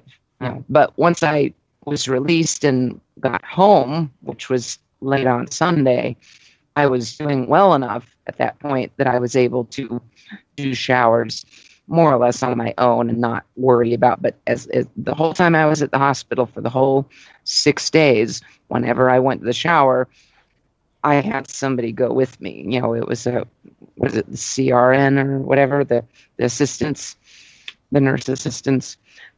So they had people that do that, and went there with them because I didn't trust myself enough to not fall over at some point. And I felt good enough once I was at my friend's place. The shower was much closer, you know, and a little bit easier to get to. So that did impact it by itself. Yeah, and the other thing that is complicated is pooping. Mm-hmm. Like let's just be real, because that's a super important thing after surgery and anesthesia and pain meds and all that kind of stuff. And like anesthesia and pain meds and lack of activity make constipation a real thing. Mm-hmm. And you don't want to be pushing hard poops out of your butt when it's right up against your new vagina. Like let's just let's just be real. And for me, there is no way that I would have been able to comfortably wipe my own ass. So that was something that Celeste's mom and my mom had to do for a while until the packing was out and all that kind of stuff, and it was a little bit more comfortable to move around. Because basically at first, at least the way that our surgeon did it, there was the packing, and then there was the bolster, like the thing that holds the shape on the outside, and they had sutures that hold that. Basically, they sutured your crotch shut over top of that. And so like any kind of like moving legs around or anything like that was just super, super painful. So like moving and leaning back around to clean up after pooping would have been like just extraordinarily painful. So like Celeste and I both ended up needing help with that. And that was another thing. Like we just got to kind of swallow our pride a little bit. And it was a little easier with Celeste's mom because she's a nurse. So like something's not even new to her. A little bit more difficult with my mom, but my mom was like, I raised 3 kids. This is not a big deal for me. And I'm like, I know, but I'm 32 now. It's different than when I'm 1. You'll always be her baby. Right, exactly. Thankfully, by the time my mom left, I was able to do it myself, so I didn't have to ever ask Callie's mom. So it was a little easier. Yeah, well, and our surgeon also said basically after every time you go to the bathroom, after every time you dilate, anytime you do anything down there, basically you need to rinse with like a 50-50 mix of peroxide and water, and then also soap and water twice a day. So just lots and lots of keeping it clean for obvious reasons. So that was, it's a lot of work and maintenance. I have to douche it with an iodine solution. So I'm given the amount of iodine I'm pumping into my vagina on a daily basis, I'm never going to die of radiation poisoning. So when the nuclear war starts, you're good. My instructions for the douching is just to use saline solution, not even, and in fact, specifically to use non-iodized salt when making my own saline solution. So, which is something I'm already in tune with because I've got other things that require non-iodized salt sometimes. The iodine is only for the first 3 weeks. After that, I need to just switch to warm water. I think warm soapy water. Yeah, they told us we're supposed to douche twice a week, and they said just like a store-bought douche would work. Really, for us, which just we could have. douche twice a week. I have to douche after every dilation. I was told twice a day. And as long as I have the healing discharges, like spotty blood and other stuff like that, to do it twice a day. And then once that kind of goes away, which hasn't yet, then it actually says once a day. But I think that has more to do with, once a day as long as you're dilating at least once a day, because eventually you don't have to dilate every day. But admittedly, that's very far off. So, but yeah, I'm looking forward to that though. Yeah, that's something I actually really need to do because my traveling has made it to where I haven't been able to the last day. So, well, for me, with the extra assistance, the first time I got out of bed was Monday evening. They put me in the chair for about 30 minutes, and I almost blacked out doing that because I'd been lying down since Friday. So I needed help in and out of bed until the packing was removed. After the packing was removed, I was pretty mobile. I was able to get about by myself. I was a little stiff, a little sore, but I could move by myself. And once I'd done the whole dilating and douching for the first time, I went for the first shower, which, as you said, Callie, was utterly glorious. I never had any trouble with it, though. Once I was actually up and mobile, I could pretty much do everything I needed for myself. I actually went for I went for a walk to one of the other wards where there was a free coffee machine, so I could get myself a hot chocolate. See, I was up out of bed within probably 20 minutes or so of waking up. Really? Yeah, well, okay, so the worst pain that I had when I woke up was actually because I'd been laying in the same spot on the bed for hours and my butt hurt. Oh, yeah. My butt really, gosh. My butt really hurt. My butt was really raw by Wednesday. Yeah. I mean, and I asked the nurse, I was like, look, I know it's important to get up and move around after surgery.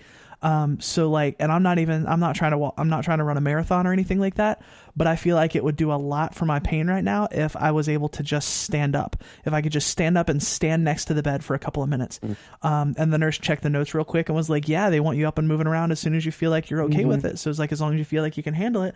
And I was like, yeah, like, let me hold on to you and stuff, like just to make sure. But yeah, I turned around and I stood up for probably 5 minutes or so.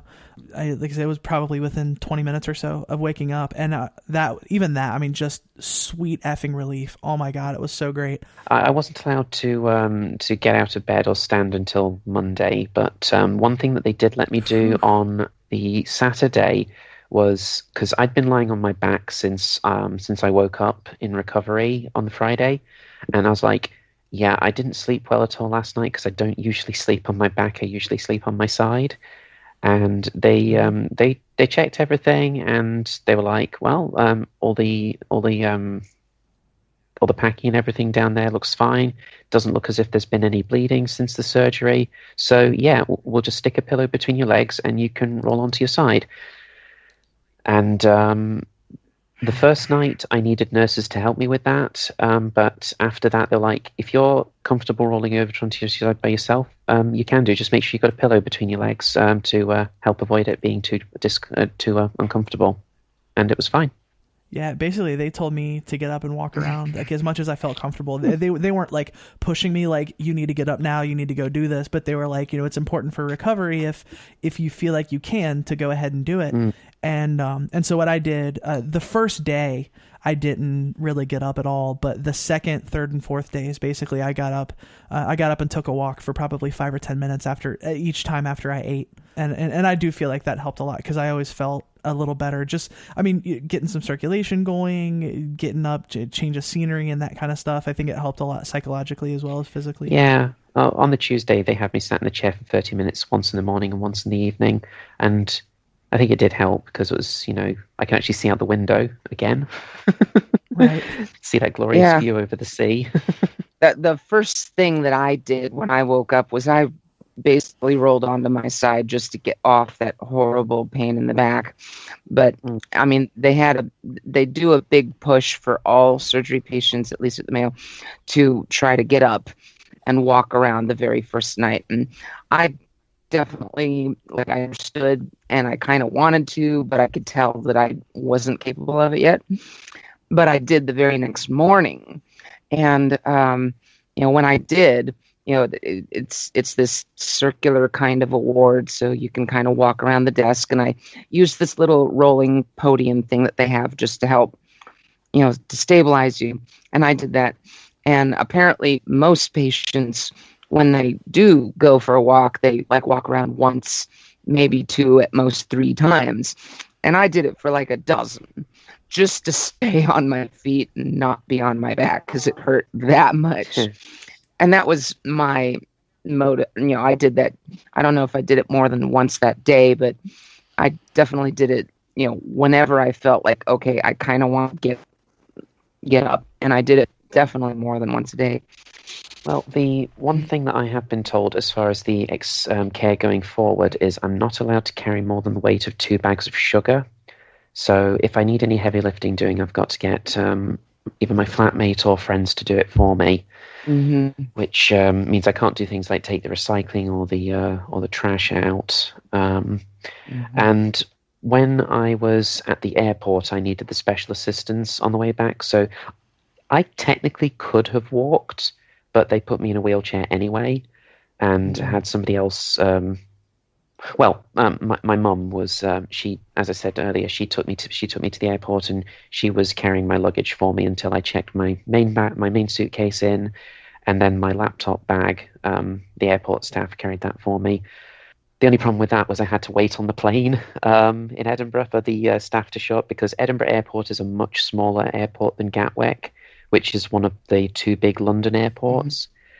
So I was waiting on the plane while the staff for the next flight were getting on and getting ready, and they started joking with me that, don't worry, the assistants will be along in a moment, unless you want to come with us to Nice. And I was like, Nice is in France, for those who don't know. And I was like, well, it's a while since I've been to France, but I kind of want to get home. Yeah, well, speaking of assistants, if we're gonna tell stories about that, this is a fun story. So we called the airline weeks ahead of time to say, look, we're gonna need disability accommodations on the way back. People to lift our luggage for us if that's a thing, and obviously wheelchairs getting from the terminal to the gate.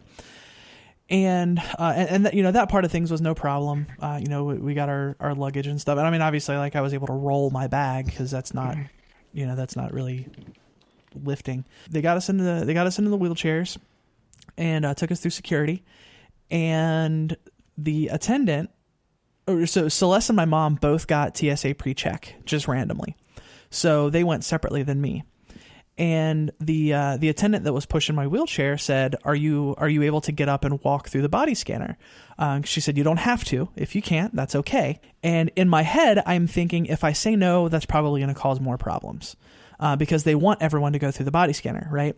So I'm like, yeah, I can get up and take a couple of steps to go through a body scanner. That's not the end of the world. For people who don't know how those body scanners work, the person who is attending the body scanner marks you as male or female based on how they perceive you, based on how you're presenting. And the machine looks for the requisite anatomy. So it can tell if you have breasts or not. It can tell if you have a penis or not. And that's the reason why a lot of trans people have bad experiences with the TSA. The trip to San Francisco the first time for the podcast interview that I did. Were these machines made by the Family Research Council? Probably. That wouldn't surprise me. I'm sure they love them. So I flew out to San Francisco for a podcast thing a few months ago, and then we flew to North Carolina for ReasonCon, and then flew out to San Francisco from home. Didn't have any issues with the body scanner at all. None whatsoever. Now, I don't know if that's because of like my big thighs hiding my penis, or them marking me as male mistakenly because they perceived me differently, but literally zero problems. There was one time where I got an alarm on my shoulder and they just like run their hand on my shoulder and it was not a big deal. The first time, and so I tell the lady, like, yeah, I can get up and walk through the body scanner, right? So I go through the body scanner and it alarms. And they're like, well, step out. We're going to reset it and scan you again. You want to be scanned as female, right? And I said, yes. And he said, okay. So I step back in. They scan me 2 more times and it alarms my crotch all the time. The first time I go through the damn body scanner without a penis, being screened as a female, it alarms my crotch. I tell the person, she's like, do you want a private screening? I'm like, no, just do what you got to do. It's whatever. So she starts and I'm like, okay, you just got to understand that I've had surgery down there recently, so I need you to be as gentle as you can be. Do whatever you have to do. I'm just saying, please don't be rough. And she's like, well, since you mentioned that now, I have to get somebody else to observe, and there's like special procedures. And I'm like, you don't understand. I am in excruciating pain right now, and I just really need to go sit back down in that wheelchair. And so she like took me off to the side. She had to run and grab another attendant. And it didn't even turn out to be that big of a deal. Like, she didn't touch any of the areas that I didn't want her to touch. And it was like, it wasn't the super hardcore inclusive, like awful pat down that I see a lot of people get. It was still pretty uncomfortable, but it was just like the first time I go through the damn thing without a penis is the first time it alarms that part of my body. I was so, oh my God, I was so mad. It's like rain on your wedding day. Yeah. Thankfully the rest of the trip was pretty uneventful. So yeah, that was a lot of fun. I had to go through the full body scanner on the way down. They pinged me for something. Airport security in the UK is not nearly as tight as it is in the as it is in the US. I had a pat down. They asked me, who do you want to pat you down? There was a man who could do it, or there's a woman who could do it. I was like, okay. The woman was standing closer, so I was just like, yeah, she can do it. And I don't know what had pinged in the machine. If they thought I had something metal on me, maybe it was something in my jacket. I don't know. But honestly, when those things happen, I just feel like saying to them, I am a cybernetic organism, living tissue of a metal endoskeleton.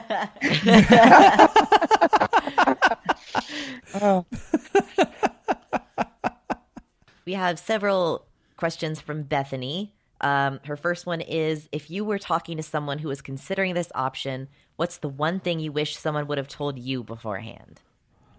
I actually don't have anything to say because I obsessively researched and looked into other people's experiences and asked for advice and actually asked that question of other people. So I actually felt like I was very well prepared. Obviously everyone's experience is different, and some people's experiences are radically different. So I was under no expectation that I was like going to get a super accurate idea of what to expect from talking to people. But I felt like I did as much due diligence as I possibly could have beforehand.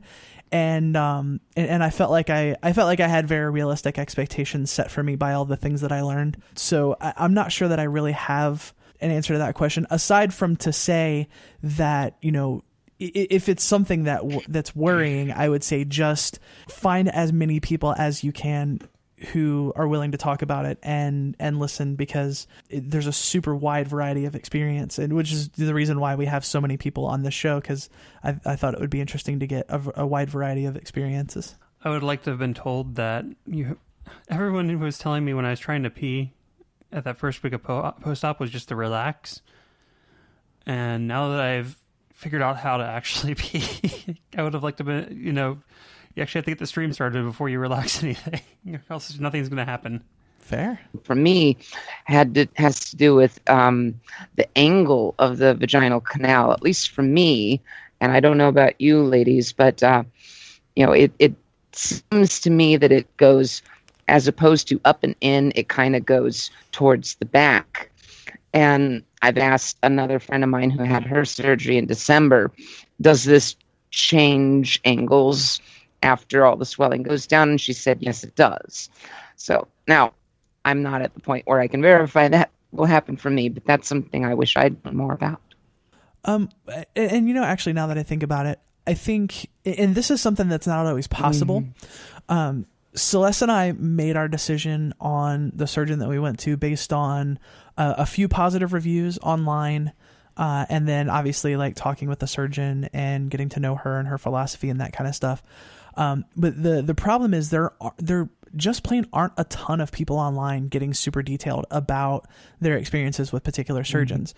Mm-hmm. I looked, and it's really tough to find more than maybe 5 or 6 people that I have been able to find who are like really super open with their entire experience, and I think a lot of people who have those experiences want to get it over with and just move on with life, and I 100% understand that, and I don't begrudge those folks that, but it does make it a little more difficult to make a super informed decision about surgery and that kind of stuff. So not necessarily something that I wish someone would have told me. There's more information that I wish was out there.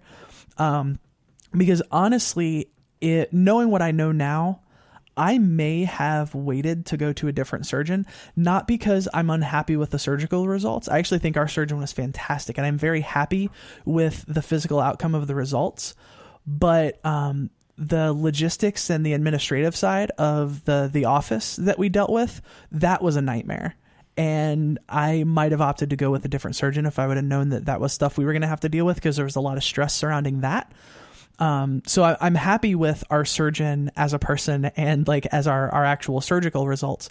But I think there was a lot of heartache around like administrative and logistical stuff that didn't necessarily have to happen. But I also don't know how we would have found out about that, without there being more folks who were willing to talk about that kind of thing.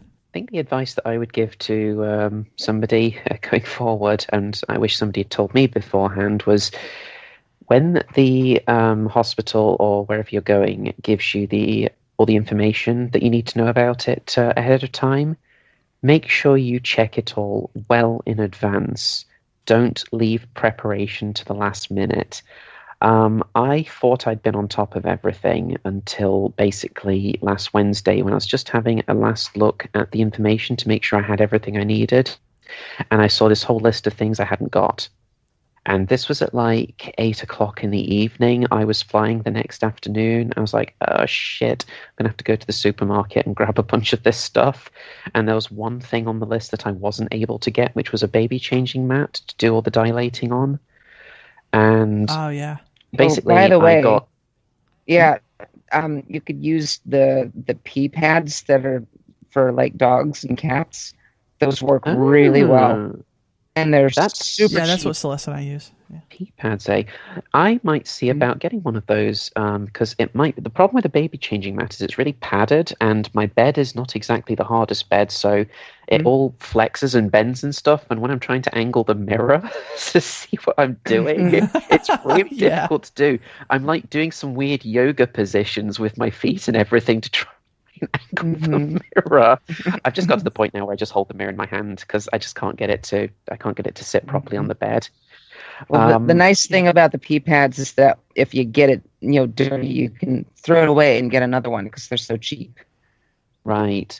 With the baby changing mat, the good thing about that is I can just spray it with some antibacterial stuff and just give it a wipe, and it's good to go for the next time. But yeah, check all your information ahead of time. Do not leave prep to the last minute, and make sure you have read everything thoroughly. The next question from Bethany is, how does it ... feel? As in, is it squishy and wet down there now? Is that sensation surprising at all? Yeah. Oh my God. Talk about weird sensations. When they took the packing out, that was like simultaneously one of the most painful and weird things I've ever felt in my life. I don't really know how to describe it other than that. Like, it just sort of felt like my insides were being scraped out, and it was really, really weird. And then it's also really weird and cool to actually be able to feel, like, I mean, even just dilating, obviously dilating is nothing approaching a sexual experience, but I'm still like feeling something inside my vagina. That's a thing that I can actually do now, which is really freaking cool. Also, I am told that some trans women experience their first post-op orgasm while dilating. Really? So it I'm could not potentially be a surprised by that at sexual all. experience. With all the swelling, the clit area protrudes a bit more, and it can rub against the dilator. And yeah, no, I totally see it. That hasn't happened to me, but I totally see it. Right. For me, it's like, for me, what I notice the most is like when I'm just out and about and walking around, there does seem to be a little more moisture down there than there ever used to be before. It's like, and I don't know how much of that is the residual from the dilation, lubrication, whatnot, but just I feel this slight radiation of moisture coming out of that area. Well, I brought this up before when the doctor had us actually on the post-op appointment feel inside with a glove on. Oh, yeah. It just felt like a cis woman's vagina. Yeah, that was freaking cool. She asked me to do it, especially because I'd had issues dilating. So she's like, throw on a glove and we'll put some lube on the glove, and like you actually just like feel around down there so you can kind of get to know the way that it feels. And she like guided my finger inside, and I was like, oh my God, this is the thing that's happening. This is so cool. And like, even at that stage of healing, I mean, this was like 2.5 weeks post-op. I was like, it just feels like a vagina.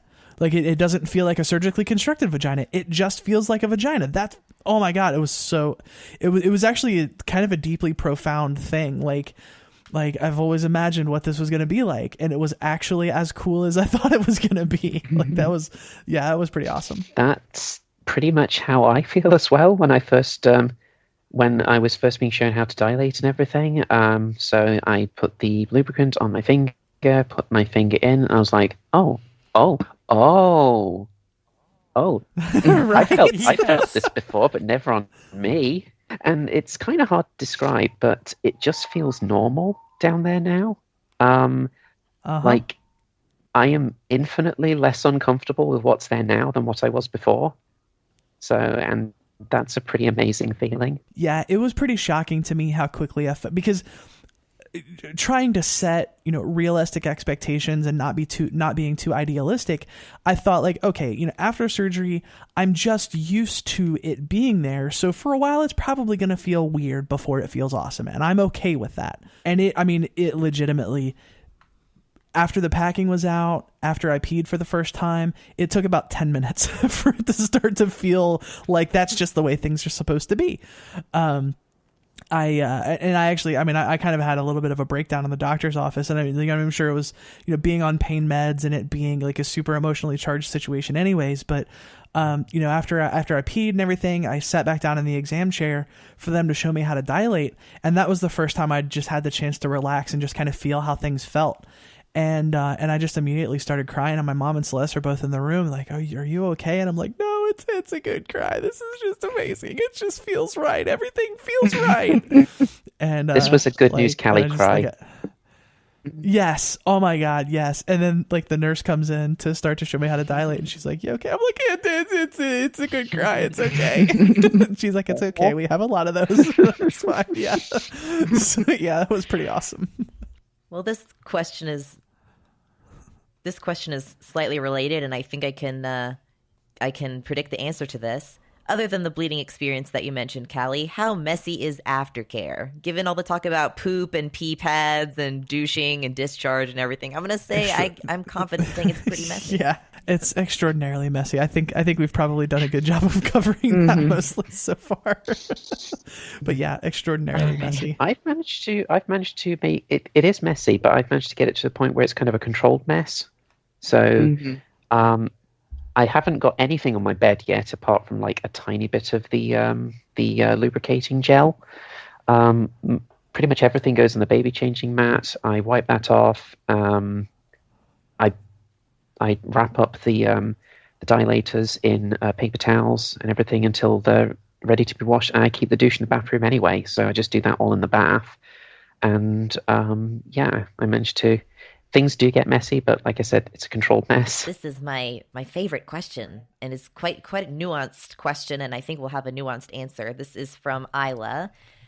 They said, genuine question, nothing but love and respect, and I'm sorry if this comes out ignorant as fuck. You're pre-forgiven by me, the trans god.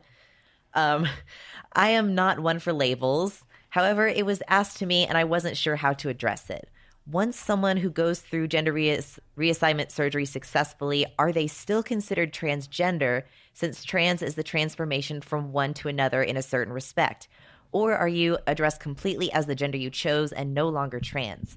I hope that made sense. I have thoroughly loved watching your transformation. Thanks for being so open and candid with everything. Oh, I have so many feels about this. Okay. Yes. So it's a complicated question with a complicated answer. It is, right? So there's a difference. Are we talking about the dictionary definition of being trans, or are we talking about your identity as a person? And those are separate concepts, because if we're talking about the dictionary definition, I mean, being trans means that you were born one way and you identify another way. So yes, you are trans.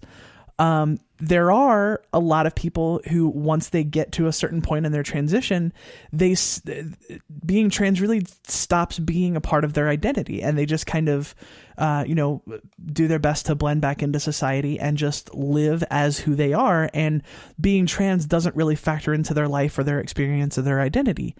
And I don't begrudge that of folks if that's if that's where people get to, and they and they don't want to organize their lives around being trans or make that a part of their identity. I have zero issues with that. And to be honest, I've even sort of had those thoughts and feels myself a little bit, like, maybe in 5 or 10 years or 15 years or whatever, like maybe activism will stop being a thing and I'll just kind of blend back into life. And I don't have a problem with that. And it's something that I understand, right? Because in a lot of places in society, in a lot of ways, being trans sucks. Like, I wouldn't choose to be trans if I could go back and flip a switch, you know what I mean? But it is who I am. It's shaped a lot of who I am. It's shaped a lot of my life experiences. It's the reason that I know a lot of people that I know through doing activism and, being part of communities and support groups and stuff. So, there is an argument that the urge to do that is based on internalized transphobia. And in that, like, I think being trans is a bad thing, and I don't really like that about myself, so I'm going to say that I'm not. And I think that's probably lacks some nuance. I think maybe there's a little bit of truth to that. But I also would never go as far as to criticize someone for doing that if that's how they choose to live their lives. But I've also seen this dynamic where, and it actually happened with someone in my community, someone that I used to have a lot of love and respect for. She basically got to that point in her life. She had finished transitioning to the point that she wanted to transition. And she basically decided that she wasn't trans anymore. And And again, someone who chooses to live their life in that way or feels like that's how they need to live, I have zero problems with that. But she also went as far as to criticize other people who had reached whatever point in their transition and saying that they weren't living their lives fully as women or fully as men because they were still stuck in activism and still stuck in the trans community, and they weren't living their lives fully as men or women because of that. And that's something that I obviously have a huge problem with, because that's not even internalized transphobia. That's straight up transphobia coming from within the trans community. And that's disgusting. So yeah, I guess that's my really long and sort of nuanced answer. Anybody else have thoughts? I would just say that we should be addressed completely as the gender we choose right from the beginning. And trans really only enters the equation when it's somehow pertinent, you know? Oh yeah. Right. 100%. So your gender isn't trans woman, it's woman, but you're also just trans. Well, for me, the way I look at it is trans just means that your gender differs from the sex you were assigned at birth. So yes, I am still trans. I will always be trans. But I do understand that there are some people who when they get to a certain point in their transition, they no longer need to identify as trans because, for better or worse, some people, I hate to use this term, but some people, quote unquote, pass better than others. Mm-hmm. And they can get to a point where they won't be immediately recognized as trans. And it's entirely up to them then if they want to be open about it. Like, for instance, I've had 2 experiences with people in this situation. I'm not going to name any names, but I have a good friend who, when I was first coming out 4 years ago, he came to me and said, he's a trans guy. He came to me and he said that he transitioned about 10 years ago. And although because of the type of job he does, it would be potentially damaging to his career to be openly trans, which is why he's not, and also he doesn't need to be. That's why he's not open about it. But he wanted to let me know that he was trans, and he understood to some degree what I was going through, so that I knew that he was there for me if I needed any support, which was really sweet of him. Yeah, that's awesome. On the other hand, I have a now ex-friend who has got to the point in her transition where nobody can tell she's trans. Nobody would know that she was trans if she didn't say so to them. And her attitude is basically, fuck the trans community. They're a bunch of whiny babies. I've got no time for them. They're a bunch of overly sensitive, safe space, obsessed social justice warriors. And I don't want anything to do with them. And personally, I think it's because she's sort of a minor celebrity in some entertainment field. And she has an awful lot of fans and subscribers to her content who are, the sort of annoying dude bros that we all love to hate. Right. Yeah. Mm-hmm. And I think it's a lot of... Well, she's basically even gone on record as describing herself as a cis apologist at this point, and it was at that point I was just like, you know what? Bye, Felicia. Yeah. The record. Her name is not Felicia. But, she is somebody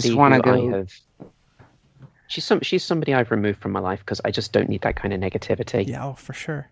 Right. So it's not a problem if she herself decides to not identify as trans anymore, but when she starts telling other people how they should identify and what's the right way to be trans or not trans or whatever, then it gets a little bit more dicey. It's not so much that, because she's not telling other people how to identify. It's the whole, well, I've got to this point, so I don't need the trans community, so to hell with you all. Right. Yeah. Yeah. And I'm just like, well, that's great. You don't have to be, you don't need the community anymore, but there are some people, because you look gorgeous. You're a stunning, beautiful woman with a lovely voice, and nobody can tell you're trans. That's fantastic. Not everybody is going to be as fortunate as you. No, some people will never get to that stage, and they still need the community. So don't go throwing the community under the bus like that. That was the thing that just pissed me off about her. Yeah. Yeah, and I've seen a lot of that attitude too, and again, I hesitate so hard to act like I know what's going on in someone's head, but like I have a hard time thinking of that as anything other than internalized transphobia. I know that I've seen some people call themselves, for example, a man with trans experience or a woman with trans history. So it's it's not something that I would personally do, but again, being non-binary, being trans is like such a big part of my identity, and I'm never gonna stop transitioning because you can't when you're non-binary, really, at least in my case. So there won't ever be a point where I stop being trans. So that's my personal experience, but I think it could make sense for other people as well. The way I see it is, even though, I mean, some people have said, "Oh, congratulations on completing your transition." I'm like, I've not completed my transition. The way I see it is my transition is it's an ongoing journey. It's an ongoing experience. Yeah, I'm 100% there with you on that. For me, I mean, I can see maybe being a bit more judicious about who I discuss things with. Like, once I get to a certain point, like maybe I'm not going to, naturally, maybe I'm not going to have that conversation with literally everyone anymore or anything like that.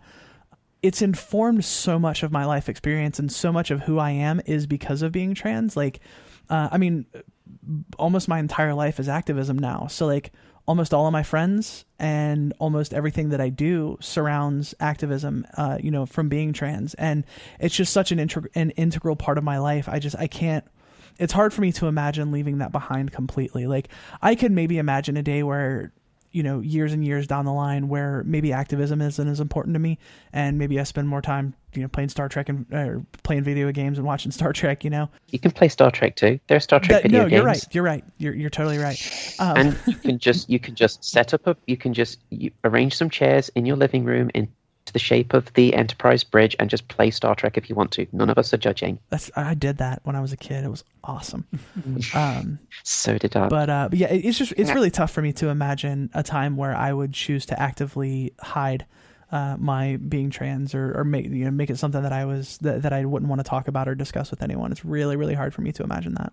My opinion on this is I've been helped so much by certain people in the trans community that I would never want to drop them. I passed well enough now though where I could probably work on my voice a little bit and go completely stealth, but I don't want to do that. Having visibility in the community is huge, especially for people just starting their journey, especially for young kids. I want to be there to help them.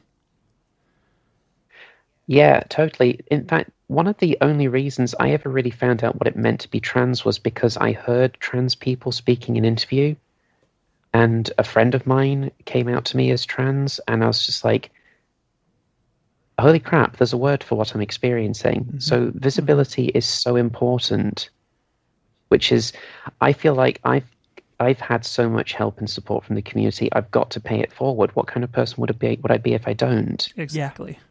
Yeah, and I know, there are a couple of people who were really big into activism and aren't so much now, and like I said, I get it. A lot of times it's really stressful. It's a lot of emotional labor, and I don't begrudge that of anyone, but I definitely feel the same obligation, especially especially now, because I mean, so many people helped Celeste and I do this, not just financially, but emotionally too. I mean, my inbox was blowing up in the days after surgery with people like, "Hey, I know you can't respond. I'm not expecting you to respond. I just want to make sure you know that I'm thinking about you and I love you," and like all of that kind of stuff. I mean, that was so incredibly helpful and helped out a lot. I can't imagine being like, "Cool, I got mine done. See ya." You know what I mean? And again, that makes it sound like I'm criticizing people who have done that, and I don't mean to. But that's just how I feel about it. I feel like I've got a lot to pay forward, and I want to spend a lot of time doing that before I even really consider stepping back from that kind of thing and being like super open and super visible. The hospital actually asked, would you be willing for when we have the follow-up appointment in about 10 to 12 weeks, would you be willing for us to take photos of your new vagina and everything to put in our big book of vaginas for future patients to see? And I was like, hell yeah. If that helps other people in the future, you can take a photo of my snatch. So I'm in a very similar boat to both you, Kylie, and Ari, in that it's, my trans identity is very much built into my whole life. My activism that I do, I don't see how I could easily continue on and be a happy person and not be actively engaged in the community as a visible trans person. I mean, I do want to be able to, and for the most part already do, kind of pass very well. And I like the idea of enhancing that as much as I can. But even while I do that, I even to some degree leverage that, to enhance trans visibility. I'll go and I'll wear, trans and proud shirts and stuff to places where a lot of people go, or to rural areas and stuff like that. And I do all that because it'll be easier for some people that would otherwise be resistant to the idea of knowing that this hot, attractive woman is trans, and it'll hopefully, crack the shell a little bit more. And I can't imagine leaving the community behind, and there's so many people that have helped me so much. Yeah. This is one of the reasons why I made a decision a few months ago that my webcomic, which I do, is going to feature openly trans characters in it. Because I'm like, we don't get enough visibility in media it is, so hell, I'm going to write some. So that's going to be part of my activism going forwards. This has also been touched on, but maybe this might be, if you have anything else to add on this topic, you can add it here. Daniel says, question, what would you have planned for differently, and what was unexpected? What didn't you account for? I remember you mentioning that you would have spaced the surgeries apart more otherwise. The surgeries being Callie and Celeste's surgeries happening very close to one another. Yeah, so my surgery was 5 days after Celeste's, and initially it was supposed to be 2 days after. And that seemed like a really good idea from a practical standpoint, because if we would have done our surgeries separately, basically, if I went first, like I would have had my surgery and Celeste would have had to take like a month off work, either FMLA or used up all our vacation time or whatever. And then we would have had to do it again, where I would have had to take a month off work to take care of her. And we figured, since our moms were willing to come out and take care of us, it just made sense for us to do it at the same time. Which while we were in California, mostly was great. Aside from the fact that obviously we had been through this, in some ways traumatic experience, and it was really hard for us to be there for each other emotionally when we needed it, because we were kind of dealing with our own stuff. So that was a little difficult, but that was mostly positive. The challenges really started when we got home and it was just the two of us, and we're both dealing with stuff. We don't really have anybody to take care of us, and we're only sort of marginally able to take care of each other. Luckily, we were mostly able to take care of ourselves, but there are times where you're feeling down, you're feeling bad, you're in a little bit of extra pain, that kind of stuff. And, it's not always easy for the other person to jump up and be like, cool, yeah, I got this, And so I think collectively Celeste and I have kind of come to the conclusion that it probably would have been smarter to go ahead and do them separately. It's not an active regret, like, oh my God, that was a really horrible idea. That was terrible. We shouldn't have done that. Everything's messed up. Everything's terrible. It's not a situation like that, but it's just more like, if we had it to do over again, we probably would have done it a little differently. But it wasn't a terrible, terrible thing to have gotten also, them together. It was really sweet and romantic that you did it. I thought it was adorable. Mm-hmm. That's the important part. Yeah. Yeah. Yes, the important part is whether or not Beth finds it adorable. Yes.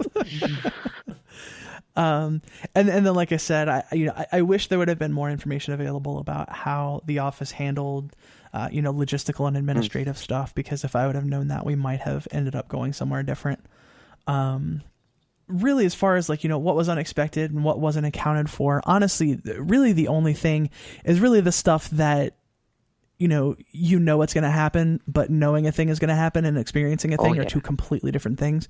So it's not even necessarily something that I think we could have been prepared for.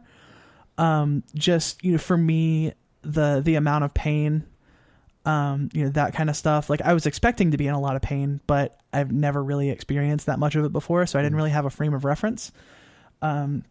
just different things like that. There's nothing that I actively like, oh my God, I so wish we would have done this differently, just little stuff like that. And like I said, I think I was so obsessive about researching beforehand. I think we had pretty much all the T's crossed and the I's dotted. I can't think of anything I would want differently, but I was particularly lucky with the amount of support that I had. And I highly recommend to anybody looking to have this surgery, make sure that you have one fully capable, healthy person around you, maybe not 24/7, but available at a moment's notice every day for the entire first month, to be able to help you run an errand, go somewhere, pick something up, and the need for that, of course, it kind of does taper off, but the first week, that's absolutely essential. Have it. A second week, it's still almost completely essential that you have it. The third week is when you can kind of start tapering it off some. You still need it in that fourth week. So have somebody that can help. Well, the only thing I would say is pretty much just to reiterate what I said earlier, make sure you are prepared. If I could have done something differently, I would have been better organized. See, I thought I had been really organized, but I hadn't read the documentation as thoroughly as I should have done. And so that meant running around like a headless chicken last Wednesday trying to get those bits and pieces and having to get my flatmate Alan to get that one thing I couldn't get because it just wasn't available in Morrison's.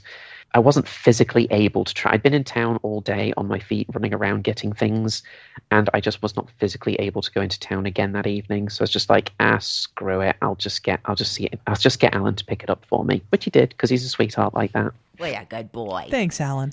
And we have our final question. The drum roll. And also my cat's meowing a lot because Daddy has milk out. He liked the milk. James has a short question. How awesome is it? God.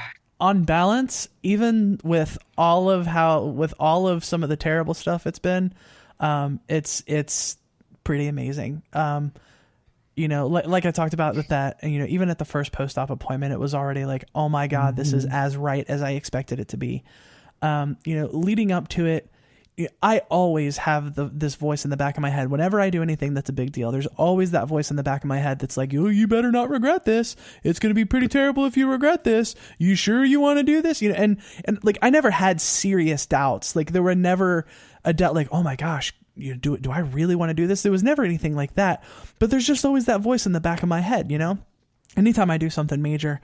And I had my expectations set low, right? I was like, you know what? It's normal for there to be a bit of buyer's remorse afterwards because of how painful it is and because of how inconvenient it is.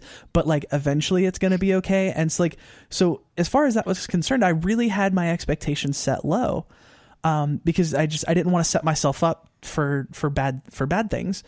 And I was shocked at how quickly it became like, wow, even despite all of the bad stuff, like, this is still awesome. Like, I immediately feel more comfortable in my body. I feel more comfortable just in who I am. And it's everything physically, well, not everything, but as far as that's concerned, it just makes more sense physically. Like, my body just makes more sense to me. It fits better. It makes sense. And I just, once sex can be a regular thing, like, I'm going to start like writing musicals about it and shit. Like, I'm super, super excited about that. For me, I mean, it is, everything what Callie just said. It's awesome. It's amazing. And it feels right.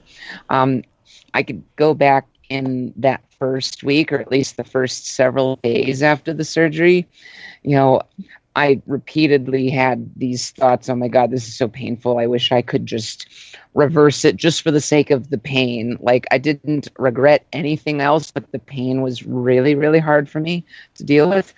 And that's in large part because of the chronic nature of the type and amount of pain that I have lived with for all of this year for the most part to date, and will continue to.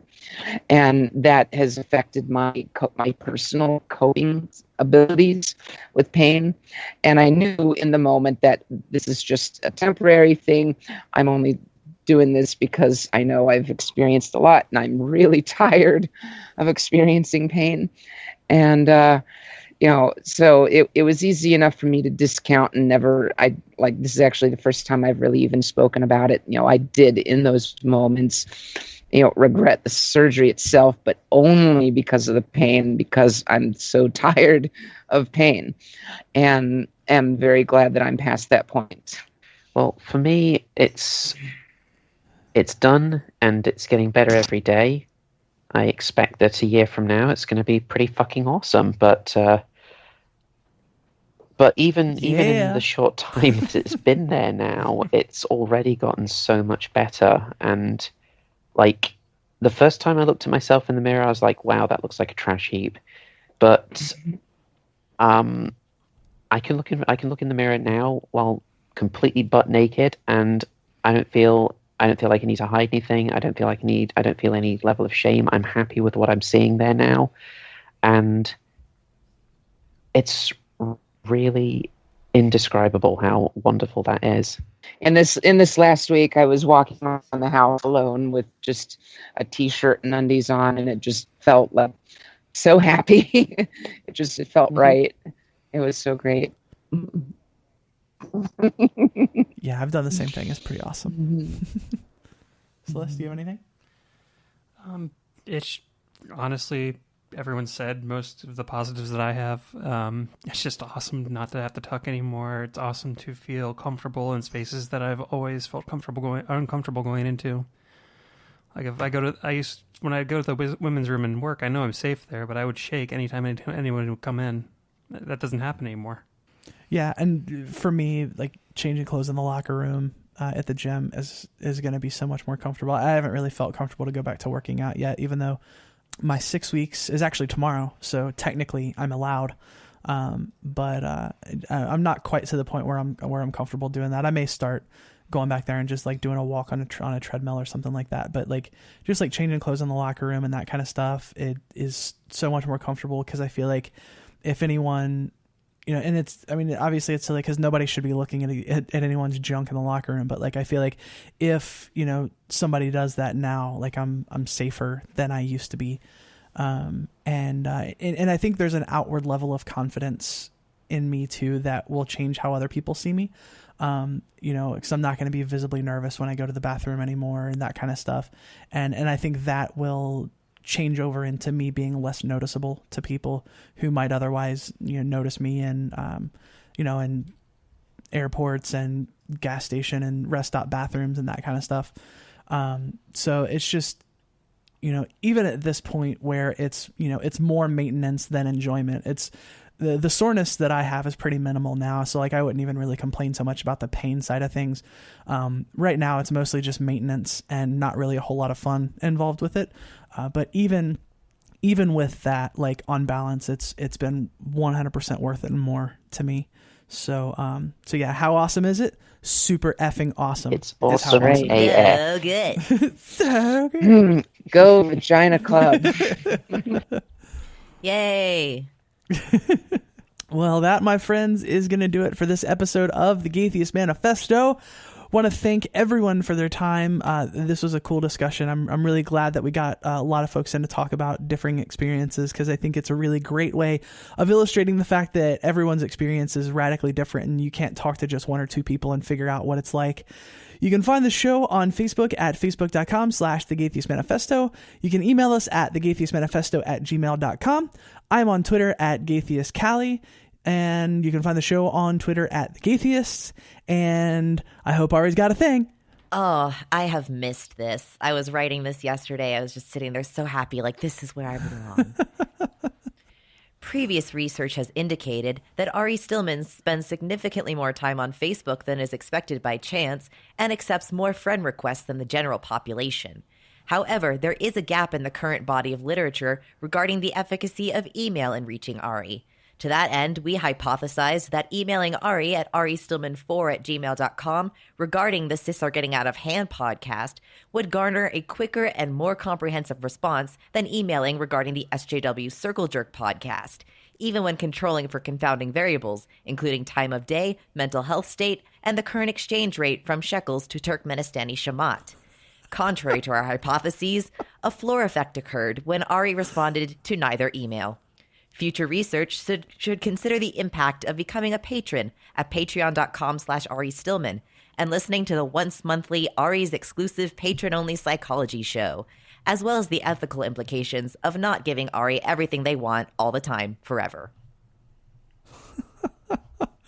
If you want to support the show and the activism we do, you can head to patreon.com/The Gaytheist Manifesto and make a per episode donation as little as $1 per episode. And if you can't do that, you can head over to iTunes and give us a 5-star review. That helps us move up in the rankings and get heard by more people. If anybody wants to find me, I have my own Facebook page, which is at Activist Melina. I also have a website for my activism and to promote it, and hope to have Patreon support also. My website is melinareina.org, and I'm at patreon.com/melinareina. Awesome. Good stuff. Check out Melina. You got stuff to promote, Bethany? Do it up. I got a couple of things to promote. Yes, you can find me on Facebook at my name is Bethany Turner. That's Bethany spelt Bravo Echo Tango Hotel Alpha November Yankee, and Turner spelt, well, Tango Uniform Romeo November Echo Romeo. You can tell I've worked in a call center. And my website, where you can read my webcomic, which is going to have the aforementioned trans characters in it, is at Eon's Comic, all one word. That's Eon as in EON.